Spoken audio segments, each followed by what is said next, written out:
ఒకవేళ ఎక్కువ కర్ల్స్ కావాలి, క్లయింట్కి బౌన్స్ ఎక్కువ రావాలి అంటే ఇలా తీసుకోవద్దు సెక్షన్స్. ఇలా నాప్ ఏరియా నుంచి చేసుకుంటూ రావాలి. ఇది ఒక సెక్షన్ అయిపోతుంది, మళ్ళీ ఇంకొక సెక్షన్, మళ్ళీ ఇంకొక సెక్షన్. సో అట్లా మనకి ఎక్కువ కర్ల్స్ వస్తాయి, ఎక్కువ బౌన్స్ వస్తుంది. ఒకవేళ లేదు దానికి ఫటాఫట్ అయిపోవాలి, ఎక్కువ టైం ఉంటే ఇట్లా, లేదు నాకు తక్కువ టైం ఉంది, క్లయింట్కి అసలు టైం లేదు అని అంటే ఇట్లా ఫటాఫట్ ఎంత తీసుకొని వెళ్ళిపోవడం. ఇప్పుడు ఇది ఏం కలర్? ఇది స్ట్రైట్నర్ కర్ల్సే. First out curls, inner curls చూపిస్తాను. ఇవి మీకు షార్ట్ హెయిర్కి, షోల్డర్ లెంత్ హెయిర్కి, స్ట్రైట్ కట్ ఉన్న వాళ్ళకి, లేయర్ కట్ ఉన్న వాళ్ళకి అవుట్ కర్ల్స్ ఏంటంటే జస్ట్ స్టెప్ వైజ్ కనిపిస్తాయి. లాంగ్ హెయిర్ వాళ్ళకి బాగోదు కాకపోతే షోల్డర్ లెంత్ హెయిర్ ఉన్న వాళ్ళకే బాగుంటాయి.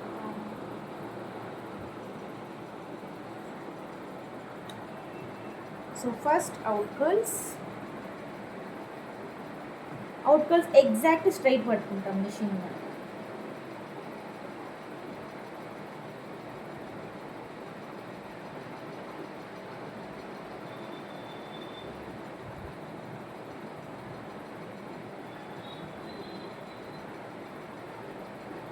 కొంచెం యూజ్ చేసి ఇలా తీసుకోవాలి. ఇది అవుట్ కర్ల్స్. నేను పైగర్కి చేయొచ్చు కదా.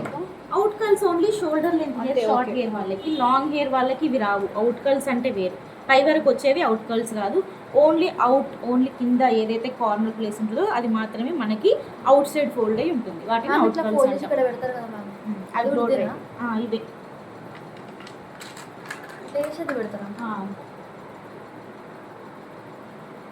Next inner curls.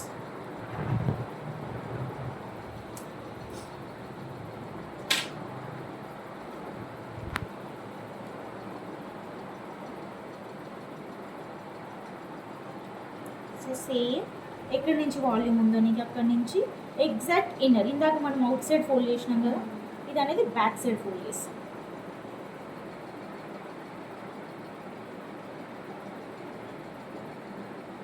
ఇవి చూడడానికి ఈజీ ఉంటాయి.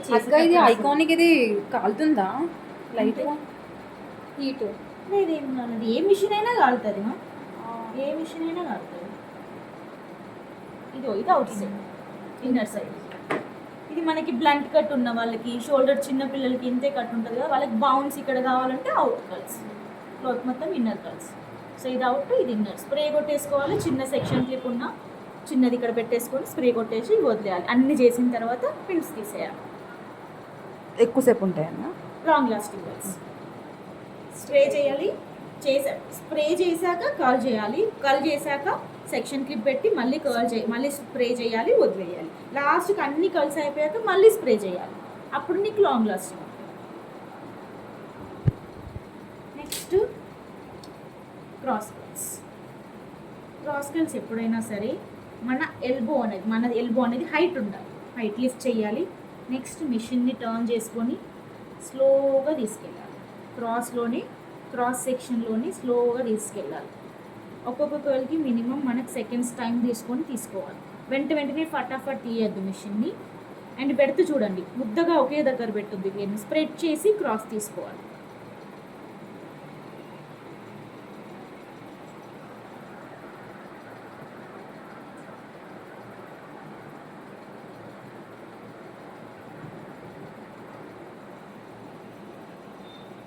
సో ఇట్లా కర్ల్ తిరగాలి. ఇట్లా క్రాస్ కర్ల్స్ అంటారు వీటిని.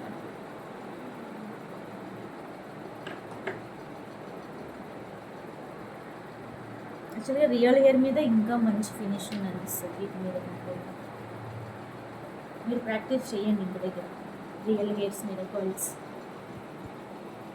నెక్స్ట్ ఈ క్రాస్ కర్ల్ అయిపోయింది కదా. ఇప్పుడు బౌన్సీ కర్ల్స్ అంటే బౌన్స్ స్ప్రింగ్ లాగా వస్తుంది మనకి.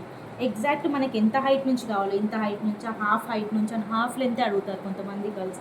సో వాళ్ళకి ఎగ్జాక్ట్గా స్ట్రైట్గా మిషన్ని పెట్టి స్లోగా కిందకి తీసుకెళ్తుంటారు.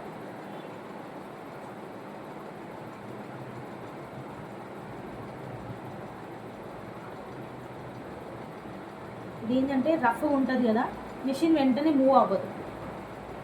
కానీ ఎప్పుడైనా కర్ల్స్ చేయాలంటే ఫస్ట్ క్రింపింగ్ చేసిన తర్వాతనే కర్ల్స్ చేయాలి. డైరెక్ట్ కర్ల్స్ చేస్తే లాంగ్ లాస్టింగ్ ఉండవు.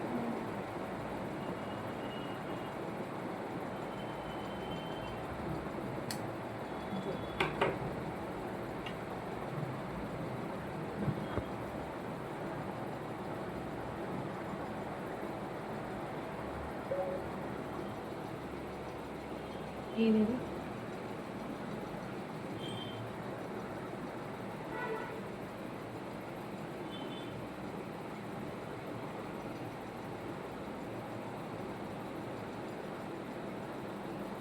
ఇది వినా కొద్దీ చిక్కులేదండి.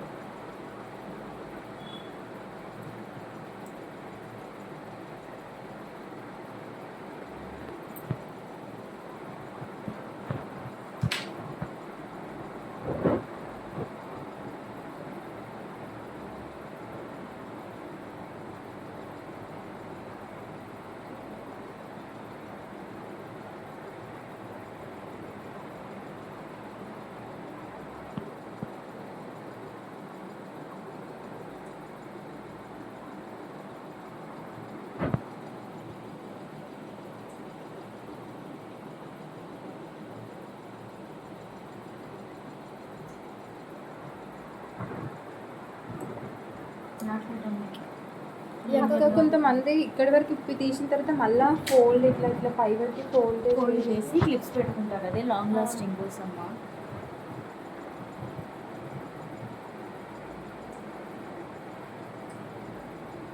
ఈ మిషనే స్ట్రైట్ జరగట్లేదు. ఇప్పుడు ఇక్కడ కింద నుంచి ఇట్లా పై వరకు ఫోల్డ్ చేసి వదిలేస్తాను. అర్థం కాదు. ఇక్కడి వరకు తీసుకొని ఇట్లనే ఫోల్డ్ చేస్తుంటూ ఇప్పుడు మనం కర్ల్ చేస్తాం కదా, కర్ల్ చేసిన దాన్ని ఇట్లా పెట్టేసి ఇక్కడ మనం సెక్షన్ క్లిప్ పెట్టేసి స్ప్రే కొట్టేసినాం అనుకో, ఆల్ కర్ల్స్ అంతా అయిపోయినాక ఆ క్లిప్స్ తీస్తే ఇలా కర్ల్స్ ఇలా ఉండిపోతాయి అన్నట్టు. ఓకేనా? సో ఇదేంటిదంటే నీకు క్రాస్ కర్ల్స్ ఏమో హైట్ ఎక్కువ వస్తాయి, ఇట్లా స్ట్రైట్ కర్ల్స్ ఏమో ఇట్లా స్ప్రింగ్ లాగా వచ్చి హైట్ తక్కువ అవుతాయి, బౌన్స్ ఎక్కువ అవుతాయి. సో స్ట్రైట్ చేసినప్పుడు బౌన్స్ కర్ల్స్ అంటాం వాటిని, క్రాస్ కర్ల్స్ ఏమో హైట్ వస్తాయి, నీకు క్రాస్లో హైట్ వస్తాయి.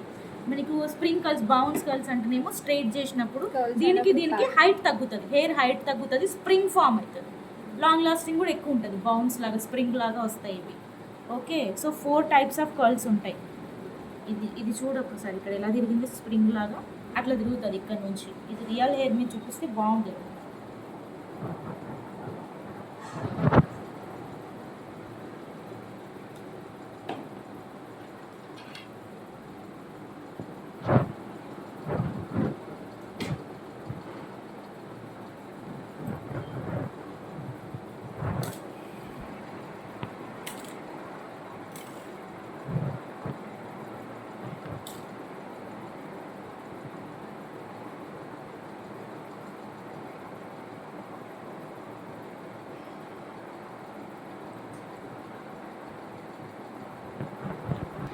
హెయిర్ తీసుకుంటాను కానీ దానికి కంపల్సరీ ఎక్స్టెన్షన్ పెట్టాలి నువ్వు.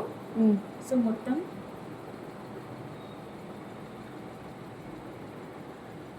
స్నేక్ అయితే ఏంటి నార్మల్ ప్లెయిన్గా పెట్టేస్తాం కదా, ఇదేం చేస్తాం టర్న్ చేస్తాం. సో టర్న్ చేసిన తర్వాత నీకు ఎన్ని పుల్లింగ్స్ కావాలంటే అన్ని, నీకు ఎంత మెస్సీ కావాలంటే అంత మెస్సీ తీసుకొని. మ్యామ్ లాస్ట్లో చేసినాక చాలా కొన్ని హెయిర్స్ ఉన్నాయి మ్యామ్, దానికి కల్స్ చేసి వదిలేయాలి, అవుట్ కల్స్ చేసి వదిలేయాలి, ఏం కాదు.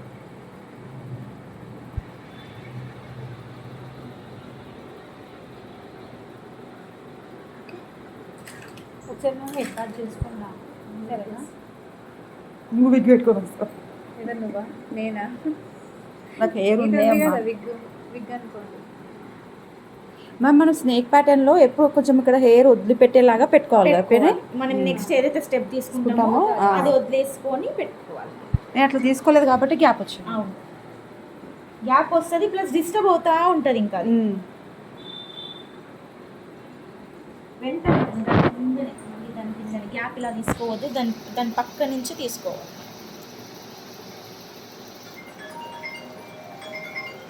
ఏమంటారు ఫోన్ వద్దులే. సో ఇది ఇట్లా కింది వరకు మనం పెట్టుకుంటూ వెళ్ళాలి. ఎక్స్టెన్షన్ ఎప్పుడు పెడతామో మనము అప్పుడు మాత్రమే ఈ ఫినిషింగ్ బాగా వస్తుంది. రియల్ హెయిర్తో చేస్తే చాలా దగ్గరికి సన్నగా ఫినిషింగ్ రాదు, పుల్లింగ్స్ కూడా రాదు రియల్ హెయిర్ అయితే. ఒకవేళ వాల్యూమ్ ఎక్కువ ఉంది రియల్ హెయిర్లో, ఫుల్ హెయిర్ క్రింపింగ్ చేసి చెయ్యాలి, అప్పుడు అవుతుంది. కొంతమంది చాలా వాల్యూమ్ ఉంటుంది కదా వాళ్ళకి.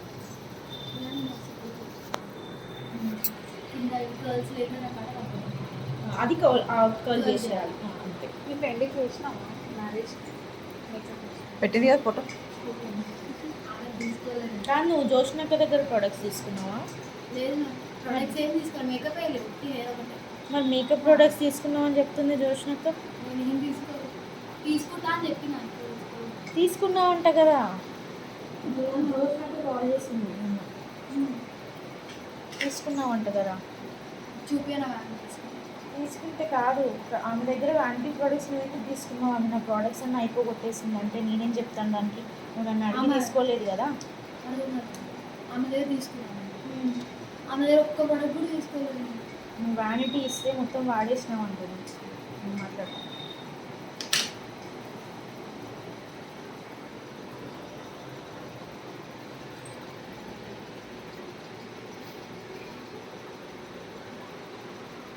నాకు ఒకసారి ఒక ఆర్డర్ ఉందని చెప్పింది కానీ అక్క ప్రొడక్ట్స్ ఇచ్చింది, నాకు అక్కడ లేదు కాబట్టి.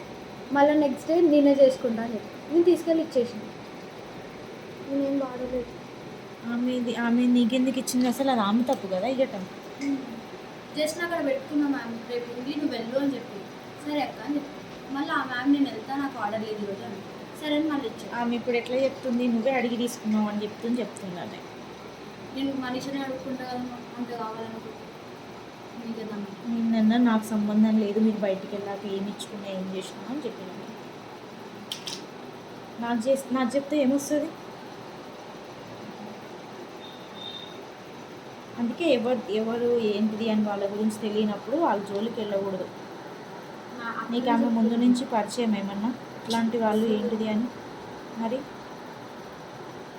మేము పోయినా నిన్నే అంటది కదా. అసలు తీసుకోండి అట్లా చెప్తలేదు. అట్లా తీసుకెళ్ళి ఇచ్చేసి వచ్చింది.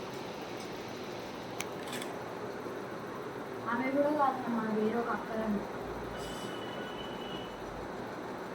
జనాలు అందరు మనుషులు ఉండరు.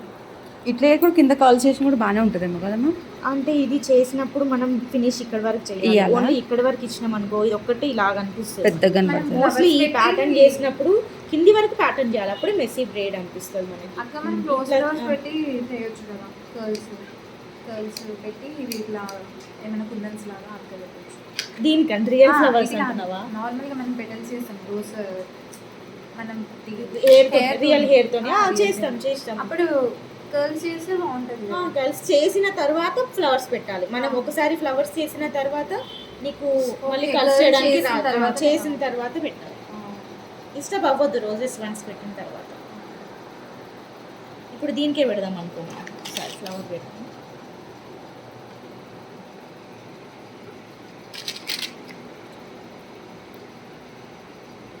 సో ఇప్పుడు నాకు ఈ ప్యాటర్న్లో ఇక్కడ ఒక రోజ్ కావాలి, మళ్ళీ ప్యాటర్న్ పెట్టాక నాకు ఇక్కడ రోజ్ కావాలి. అప్పుడు నేనేం చేస్తాను? ఓకే, ఇట్లా మధ్యలో పెట్టుకోవచ్చు కదా. పెట్టొచ్చు, ఎక్కడైనా పెట్టొచ్చు మనకు కావాలి అంటే. కానీ టైం ఉండాలి, క్లయింట్ మనకి ఓపికగా కూర్చోవాలి. మనకు కావాల్సింది అది. ఇప్పుడు నేను ఇది ఉంది, సో నేను ఇప్పుడు ఏం చేస్తాను? మామూలుగా బ్రేడ్ చేస్తాను. బ్రేడ్ అయినా చేయొచ్చు, లేకపోతే 2 డబుల్ ట్విస్ట్ అయినా చేసుకోవచ్చు. లూజ్గా అల్లాలి, కానీ మనం లూజ్గా బ్రేడ్ చేసుకోవాలి.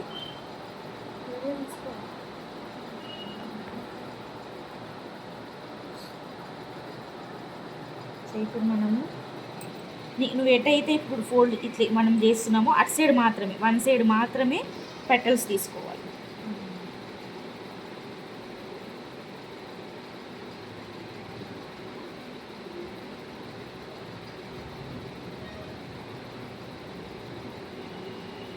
నువ్వు ఈ రోజెస్ తోటి బన్ పెట్టేయచ్చు, మొత్తం ఫుల్ హెయిర్కి ఇక్కడ లైన్ ఇలా పెట్టేయచ్చు. సో అలా పెట్టిన తర్వాత ఒక్కసారికి వస్తుంది పట్టట్లయితే. సో ఇదంతా ఫోల్డ్ చేసేసుకోవాలి. ఫోల్డ్ చేసిన తర్వాత ఇదంతా మిడిల్లోకి వెళ్ళిపోవాలి. మనం మిడిల్లోకి వెళ్ళిపోయి ఇలా స్ప్రెడ్ చేసుకుంటూ మనకి ఇది లోపలికి వెళ్ళాలి. ప్యాటర్న్ ఇది లోపలికి ఉండాలి, పెటల్స్ బయటకు వచ్చేలాగా స్ప్రెడ్ చేస్తూ. పెట్టడానికి కష్టం కదా అక్క? లేదు, పిన్ ఎందుకు పెట్టడానికి కష్టం? ఇప్పుడు రోజ్ ఇక్కడ నాకు రోజ్ ఉంది, పిన్ ఎప్పుడు ఎట్లా పెట్టాలంటే ఇప్పుడు మనకి ఈ మిడిల్ ఉందా లోపల, ఆ లోపలికి మనం బయట సైడ్ నుంచి ఈ లోపల దానికి మాత్రమే పిన్ పెట్టుకోవాలి. లోపల స్టార్టింగ్ దానికి పిన్ పెట్టాలి. అంటే ఇది ఇప్పుడు నేను గ్రిప్ పట్టుకున్నాను కదా, వెనకాల హెయిర్కి పట్టుకొని పెట్టుకోవాలి. ఇట్లా ఇప్పుడు ఎంత టైట్గా ఉంది. నాకు అట్లా పెట్టినా కానీ ఊసిపోయింది సో మళ్ళీ ఒకసారి టైట్గా పెట్టాలి. సో మళ్ళీ నాకు నెక్స్ట్ ఈ ప్యాటర్న్ కంటిన్యూ. నెక్స్ట్ ఈ ప్యాటర్న్ మనము మీరు అన్నట్టు ఇవి చిన్నవి కూడా దొరుకుతాయి కదా అక్క, అవి పెట్టడం ఆర్టిఫిషియల్వి కూడా దొరుకుతాయి, బట్ రియల్ హెయిర్ తో చేసిన లుక్ better. రాదు. ఇవి పిన్స్ చిన్న పిన్స్ దొరుకుతాయి, ఇది పెద్దది కదా అది లోపలికి పెట్టాలి. సో మళ్ళీ ప్యాటర్న్ కంటిన్యూ. మళ్ళీ ఇక్కడ ఇంకొక రోజ్. సో ఈ రోజెస్ని నువ్వు ఎక్కడైనా పెట్టుకోవచ్చు. ఈ రోజెస్తో బన్ కూడా పెట్టొచ్చు, ఓన్లీ ఇక్కడ ఇలా పైన అయినా పెట్టేసుకోవచ్చు, ఎలా అయినా పెట్టచ్చు. కానీ నువ్వు ఎప్పుడైతే పిన్ పెడుతున్నావో ఆ గ్రిప్ ఉండాలి. ఇప్పుడు నువ్వు టచ్ చేయి, ఇంత టైట్గా ఫిట్టింగ్ ఉంటుంది. సో అట్లనే సేమ్ ఫిట్టింగ్ ఉంటే నీకు లాంగ్ లాస్టింగ్ ఉంటాయి. ఓకే, సేమ్ మళ్ళీ ఆపోజిట్, మళ్ళీ ఇక్కడ మళ్ళీ ప్యాటర్న్, మళ్ళీ నీకు రోజ్ కావాలంటే రోజ్ బస్. కాకపోతే ఎక్స్టెన్షన్ మాత్రం పక్కా ఉండాలి ఈ ప్యాటర్న్, థిక్గా నీట్గా ఉంటుంది హెయిర్. ఇప్పుడు ఇక్కడ ఎంత బౌన్స్ వచ్చిందో కింద కూడా అంతే బౌన్స్ వస్తుంది. మనకి కొంతమందికి లాంగ్ చాలా గట్టిగా ఉంటుంది, వాళ్ళకి చేయొచ్చు, వాళ్ళకి డైరెక్ట్ చేయొచ్చు వాళ్ళకి. కానీ full crimping, full straightening, full crimping అయినప్పుడే అది ఇంత మంచిగా బౌన్స్ వస్తుంది. అప్పుడు నువ్వు వేసిన ప్యాటర్న్ నీట్గా ఉంటుంది.